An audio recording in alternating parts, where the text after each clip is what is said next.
Blind Item News, dating magka-love team magkakambak sa isang project at current partner nitong aktor ay deadma.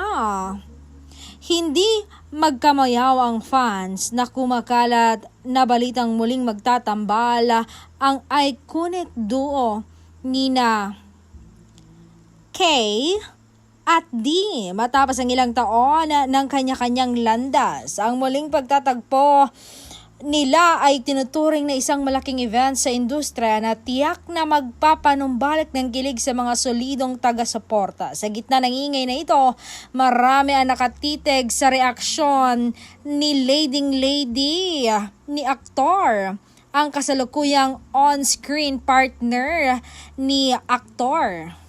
Gayunpaman, tila deadma at chill lang ang aktres na mas pinipiling mag-focus sa kanyang craft at sa mga susunod na proyekto. Ang ganitong dynamics ay nagpapakita ng maturity sa ating lokal na industriya kung saan ang kompetisyon ay nagiging daan para sa mas mataas na kalidad ng sining at entertainment para sa masang Pilipino.